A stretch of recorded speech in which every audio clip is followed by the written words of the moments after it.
I am racing back from Tulsa to Des Moines, Iowa. It's 2001 and I've just paid $40,000 for a brand new cherry red Porsche Boxster, and I am ready for my life to change. You see, I have a lot of problems. I was always small, painfully shy, and never found it easy to make friends. The Marine Corps had taught me how to act tough, but hadn't really solved any of these problems, not deep down. So here I am, 25 years old, heading back to college, and I am ready for this car to fix everything. Of course, within a week, I had the side of the car scratched to hell, not paying attention pulling out of the garage, and almost gotten a ticket for drag racing right outside the local police station. That was only September, not even winter yet, which, if you've ever been to the land of corn and cows, makes roads deathly slippery. But I was having fun. The car turned heads, it was a conversation starter, and I had 3 girlfriends over the next 4 months, but I really didn't feel any different. In fact, it was late March. We had just had one of those characteristic Iowa March ice storms, the kind where you think winter is over, but you get freezing sleet instead. I had just broke up with girlfriend number 3, so of course, I'm driving fast and furious before Vin Diesel even changed his first spark plug. As I pull onto the freeway, the car begins to skid, a skid that quickly becomes a full spin, first 360, then 720, and into the 3rd time around before slamming into the ditch on the other side. But as I'm spinning, as time is slowed down to a crawl, I realize I am not ready for this car. In just half a year, it had cost me thousands in repairs, insurance, and tickets. It had attracted all the wrong people, people more interested in the money than in me, and it really hadn't fixed anything. I was still that same scared, insecure little person that had always been there. Now, I will admit, that car was a lot of fun to drive. The fine people in Stuttgart, they know how to make a machine. So as the car is coming to a rest on what would be a $4,000 lesson, I knew I had to sell this car, but I told myself when I was ready, when I fixed the things inside and didn't need a car to do it for me, I would be back behind the wheel of another brand new cherry red Porsche. Well, part of growing older and kind of wiser is fixing some of those problems, but it also means I'm not about to put 60 grand down on a car. So instead, I'm going to invest $6,000 and let one investment do all the work. In this video, I'll show you how I plan on doing that. The investment I'm going to use to buy a $65,000 Porsche Boxster for less than 1/10 the cost. And now I know a lot of you out there aren't investing in Bitcoin yet. Maybe you're still a little skeptical, but hear me out, because whether it's a new Porsche, a house, or your kid's college tuition that you need to pay for, what I am about to say is going to change the way you think about cryptocurrencies and put you on that path to 10x returns. We'll start with why Bitcoin and cryptocurrencies are here to stay, why I'm not worried about a short-term drop or government regulation. Then I'll reveal Bitcoin price predictions from 3 experts, how much I think Bitcoin is worth, and how much to invest in cryptocurrencies. Before we get started though, I've got to send that special shout out to all you out there in the Bowtie Nation. Thank you for spending a part of your day to be here. If you're not part of that community yet, just take a second and just click that little red subscribe button. It's free and you'll never miss an episode. I'm partnering with BlockFi for this video because I use the platform to earn up to 4% interest on my Bitcoin and Ethereum. I just transferred my bills to their new Bitcoin rewards card, and well, if I'm going to do a Bitcoin video, why not let them pay for it? There are no fees to buy or sell crypto on the platform, which is why I'm using it instead of Coinbase now. It takes less than 5 minutes to get started. I'll leave a link to BlockFi in the description below. Click through and get a bonus of up to $250 when you open an account, plus earn interest on your crypto. We'll get to those Bitcoin price predictions and how this investment is going to pay for your car or your house, but I know a lot of you out there are still worried whether this is an investment at all. I mean, the Oracle of Omaha, Warren Buffett himself, has called Bitcoin rat poison squared. But understand, the same thing was said about stocks, bonds, and any investment before it became an accepted asset class. Less than 1% of American households owned stocks before World War I, compared to more than 50% today. Even Lincoln had something to say about the stock market. Okay, I don't know if he really said that, but the fact is, despite the skeptics, Bitcoin and cryptocurrency has reached a point of critical mass where there's no going back. Governments can regulate it, hedge funds can try to short it, but it's becoming a part of the economy and a legitimate asset class, just like stocks and bonds. Morgan CEO Jamie Dimon, one of the most vocal Bitcoin critics, has called it a fraud, has said Bitcoin will not survive.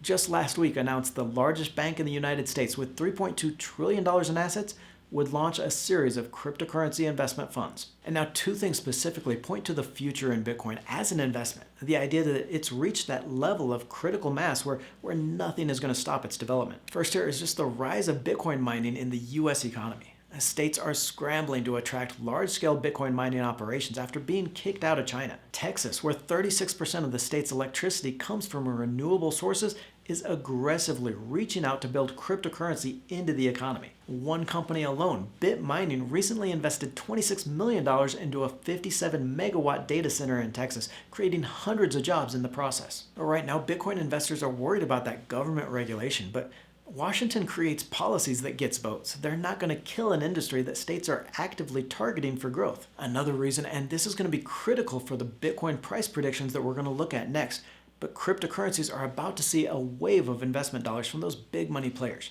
Fidelity recently ran a survey of 1,800 institutional investors. So these are investment firms like financial advisors, high net worth investors, and endowments, and is a $150 trillion industry, more than 7 times the size of the US economy in investable assets. More than 70% of that group reported plans to invest client assets in cryptocurrencies in the near future, and 90%, so 9 in 10, plan on investing by 2026. So regulation is that big boogeyman lately. Will Washington pass some kind of law that kills crypto? But think about this. Besides the fact that more and more states and voters are embracing Bitcoin, now you've got trillions of rich people money flowing into crypto, money that pays for election campaigns and isn't going to let Congress pass anything that would kill Bitcoin. But of course, the big question then is, how much is Bitcoin worth?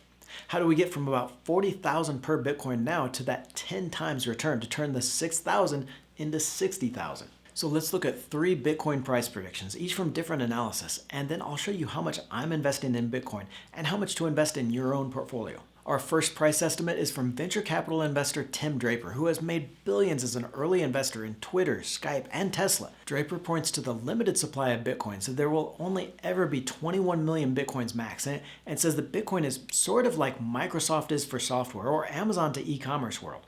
That Bitcoin will be the center of financial activity for the next 2 or 3 decades, and that's going to drive the price. In fact, Draper estimates that Bitcoin could reach $250,000 by the end of next year, which would be more than a 5-fold return and beyond from there. Now, the big news over the last year for Bitcoin's price has been that momentum in institutional investors, as well as companies holding some of their cash reserves in the coin. In fact, ARK estimates that if companies in the S&P 500 allocated just 1% of their cash reserves to Bitcoin, something we've already seen from companies like Square, Salesforce.com, and Tesla, that alone would add another $40,000 to the price of Bitcoin.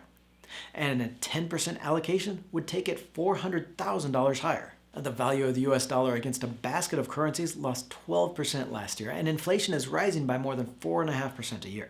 As more corporations hedge their dollar risk by putting more cash reserves into Bitcoin, that alone takes our valuation between $90,000 to $450,000 per Bitcoin. And that's just from corporate investment. ARK also estimates that institutional investment from pension funds, those sovereign wealth funds, and private investors could add between $100,000 to $500,000 more to the price. Here we see just a 1% allocation from those high net worth individuals, pension funds, and the other institutional investors adds $100,000 to the price. ARK Invest CEO Cathie Wood estimates that Bitcoin could reach $500,000 when all this happens, an increase of more than 10 times on the current price. One more Bitcoin price prediction here, this one from Pantera Capital founder Dan Morehead, who used a data series for the growth of Bitcoin usage and found the cryptocurrency could actually reach $700,000 over the next decade, a return of 1,500% from the current price. Now, there are a lot of differences here in these price predictions for Bitcoin, but not in the direction. While stocks are historically expensive and bonds pay nothing, the only certainty seems to be that the price of Bitcoin will go up and could easily return 10 times your money over the next 10 years or even less. And this is why I don't think you need to worry about those short-term prices in Bitcoin.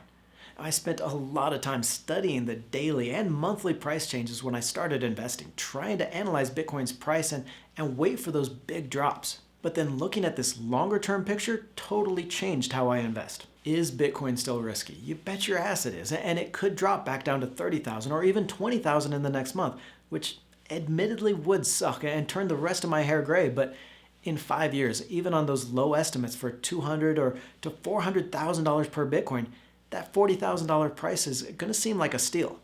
Now, that kind of profit turns that $6,000 into $60,000. It turns a down payment into buying the whole house or paying for your college tuition. Now understand here, I am not saying put all your money in Bitcoin or any other cryptocurrencies. I have about 10,000 of my total assets in Bitcoin and Ethereum, but most advisors are saying between 1 to 3% of your money is a good start.